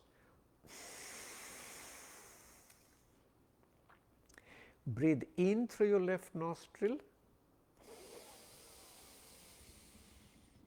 Drop your hand down, close your left nostril just underneath your left nostril with the ring finger and little finger, and breathe out through your right nostril.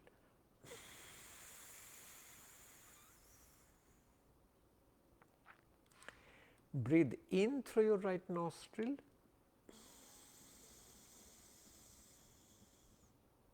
Close your right nostril with the thumb. Breathe out through your left nostril.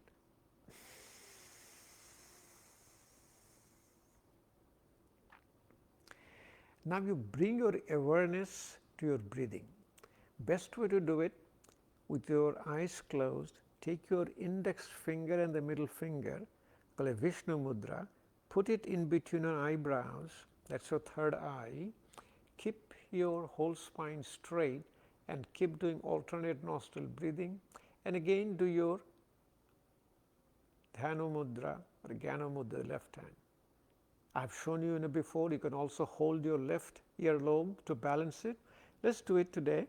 Let's do about a few counts, there's about 20 counts of alternate nostril breathing, and generally you do until you have any effort. For us, we do between 5 to 10 minutes. And you will be doing it, and I'll tell you the benefit of this. Breathe out through your left nostril. Breathe in through your left nostril. Close your left nostril with the ring finger and thumb. Breathe out through your right nostril.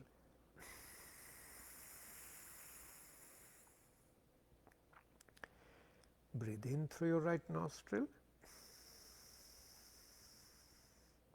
Close your right nostril.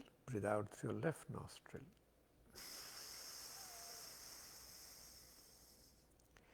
Now let's do it with our eyes closed, total awareness in your third eye, alternate nostril breathing.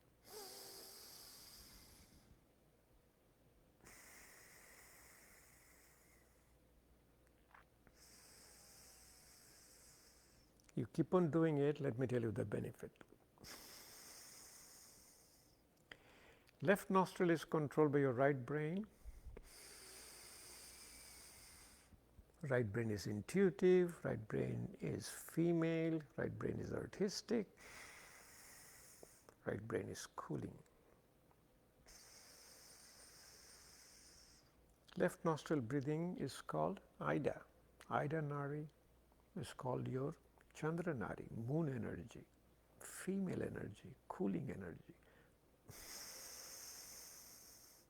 It activates right side of our brain. Right nostril is controlled by your left brain.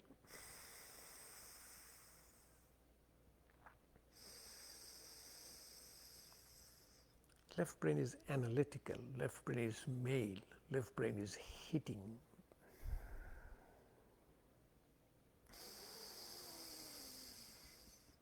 Right nostril breathing is called a Pingala Nari. It's in your Surya Nari, sun energy, male energy. In yogic tradition, left side of our body is a female energy, right side of our body is a male energy. It activates both sides of our brain. We are lateralized. Either I'm right-handed or left-handed. I'm using only one half of my brain. This practice activates both sides of your brain, brings a balance back. Powerful tool to improve your memory, brings your focus. We do the practice for dementia, Alzheimer's disease. For hypertension, alternate nostril breathing. It also called a Vayu Pradhan Pranayama. It quiets down your vata. Very powerful for your neuropsychiatric disorders. Anulom Vilom Pranayama. And we also incorporate some breath holding. When you do breath holding, it is called your Nadi Shuddhi Pranayama. For Rogi's wonderful pranayama is a Brahmari Pranayama, bumblebee breathing, which we have done at the beginning. We close down all of our 5 senses, breathe out through your nostril, breathe in and breathe out the sound of a bumblebee. Always breathe through your nose. Breathe through your nose. Nose is your personal air conditioner. It cleanses your air. If outside air is warm, it cools it down. If it is cold, it warms it up. It also goes over the mucosa of your sinuses, releasing a substance called nitric oxide. Nitric oxide is a powerful vasodilator. It also acts on your endothelium, lining of your blood vessels. It causes relaxation response. It secretes your cyclic GMP, acetylcholine, which are mediator for your parasympathetic tone. For healthcare providers, like your epinephrine, norepinephrine is a mediator of your sympathetic tone, nitric oxide, cyclic GMP, acetylcholine is your parasympathetic activator. Goes to the side of your nose called turbinate, which directs the air going to the lung, larynx into the lung. If you breathe in through your mouth, you don't know where the air has gone in. Gone into your stomach or gone into your lung. Somebody says, I have to breathe through my mouth. What you can do, you breathe in through your nose, you can breathe out through your mouth. What it does, we have the muscles of inspirations and muscles of expiration. The muscles of expiration, if you do through your mouth, muscles of expiration slowly and slowly, doesn't function anymore. So always breathe through your nostril. It's a very, very important practice. Meditation wise, you always do a focused meditation. And a lot of focus, we'll do it. We'll do a focused meditation. We'll do a looking at your visual imagery meditation. You will do a vibration meditation.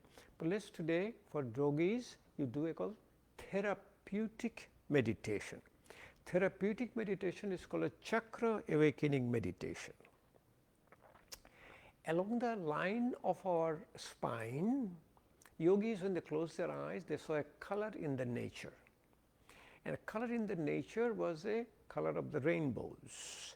They assigned the colors along the line of your spine and the colors starting, and they used to call them chakras. And remember, these are in the subtle body. These are not in the gross body. So it's a violet is in your crown, indigo is between your eyebrows, right?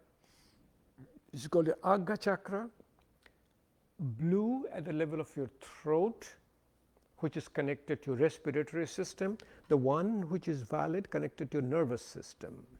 This is, this is called Agga chakra, is connected, indigo connected with your endocrine system. This is your called blue.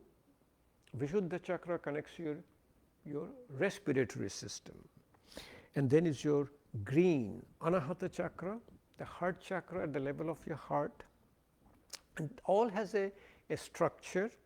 These are all 4 petals, 6 petals, and then at the level of belly button is called your Manipur chakra, solar plexus chakra, connected to your gastrointestinal system. Between them and the root of the spine is Svadhisthana chakra, connected to reproductive system. At the level of your root, called your root chakra, Muladhara chakra, connects to musculoskeletal system. So, whenever disease of this system, you do more balancing of these chakras as a therapy, and they are all balanced with a asanas, pranayamas, mudras, even bandhas. Bandhas also call it your ascending of the chakras. It's called Kundalini Jagaran. And it is sound lam, vam, ram, yam, hum, sham, om. Let's finish with the practice called Chakra Awakening Meditation. Touch your index finger and thumb, put it over your knees, close your eyes, bring your awareness in the root of the spine. There is a wheel, there is a chakra, and it's called your root chakra. Muladhara chakra connected to your musculoskeletal system. So, when you have back pain, knee pain, you do more, and the sound to balance is called lam. So, let's do all together. You breathe out first through your nose, breathe in and breathe out with the sound of lam.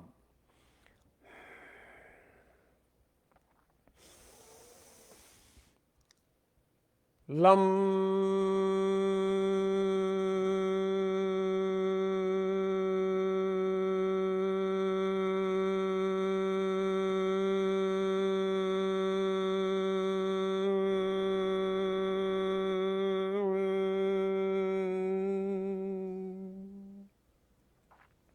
Bring your awareness between belly button, root of the spine. Svadhisthana chakra, pelvic chakra, connected to your reproductive system. Function is procreation. Color is orange. It has 6 sides, and sound to balance is a vam, V like victory. So, breathe out first.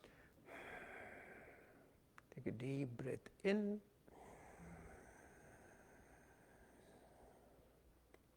Vam.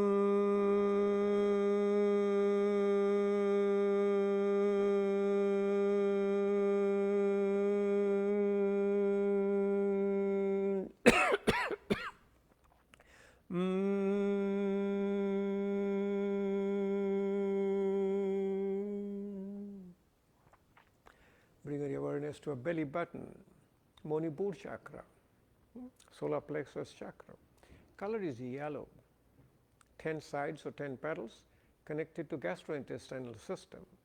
So, you have a functional gastrointestinal disorder like irritable bowel syndrome, gastroesophageal reflux, you meditate more on this chakra and balance with the sound.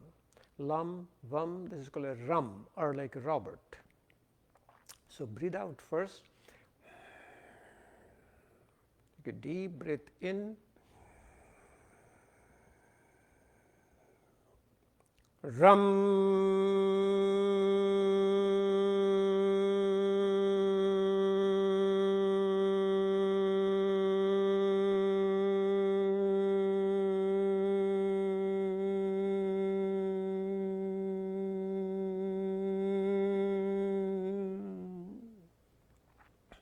For cardiovascular system, it's your Anahata chakra. Color is green. At the level of your heart, color is green. It has 12 petals, 12 sides. And the sound here is yum, while like yellow. So, breathe out first. Take a deep breath in.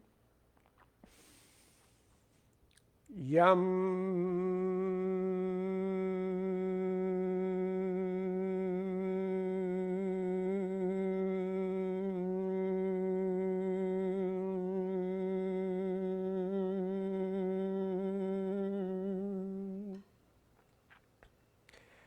Bring your awareness to your throat. It's a throat chakra. The throat chakra is your the Vishuddha chakra. Vishuddha chakra, color is blue. It has 16 petals or 16 sides, are connected to your respiratory system. So in a respiratory issue, Maricha on this chakra, sound is hum, H like in Harry. So breathe out first. Take a deep breath in. Hum.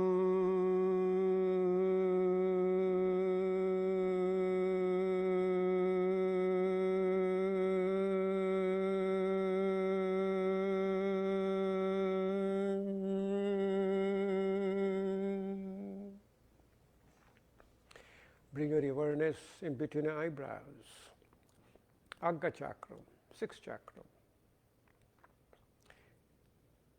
Color is indigo, connected to your endocrine system. If endocrine problem, like a thyroid problem, pancreas problem, you do meditate on this chakra. Sound is a sham, S-H. So breathe out first. Take a deep breath in.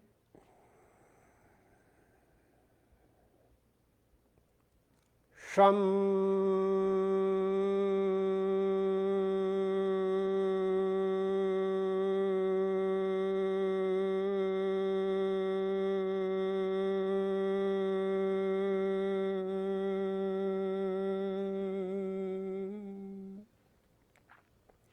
Bring your awareness to the crown of your head, Sahasrara chakra. Color is violet, connected to the nervous system. Function is bliss, sound is Om. Om has a 3 component, A, U, Ma, A, U, M. A comes from the lower part of the lung, U comes from the middle part of the lung, Ma comes from the upper part of the lung. So breathe out first. Take a deep breath in.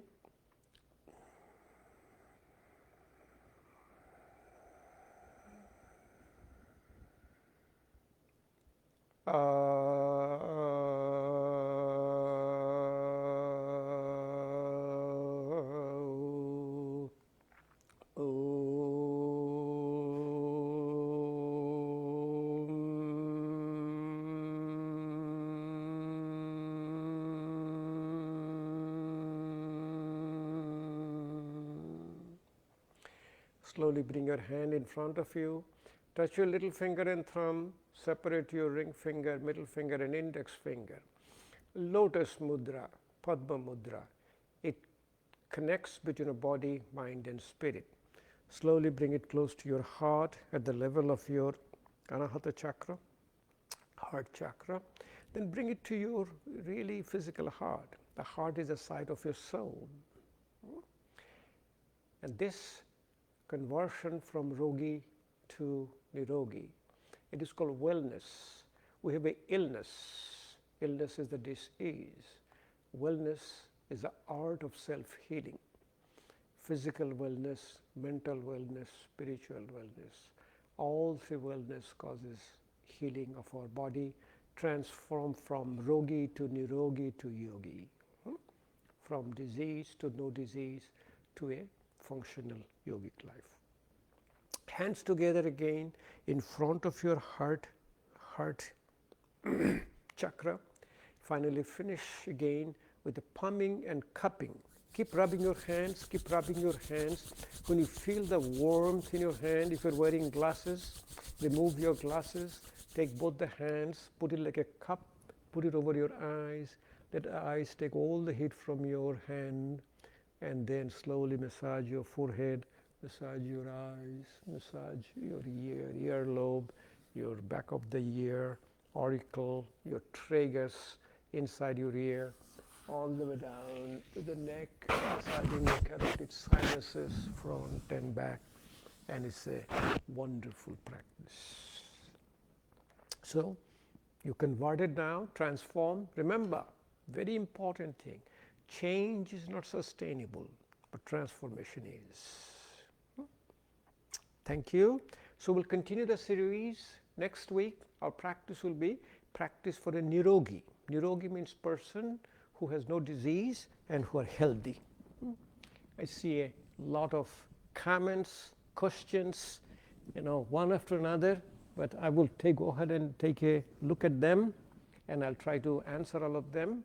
See you again next Saturday, same time, 9:30 USA Eastern Time.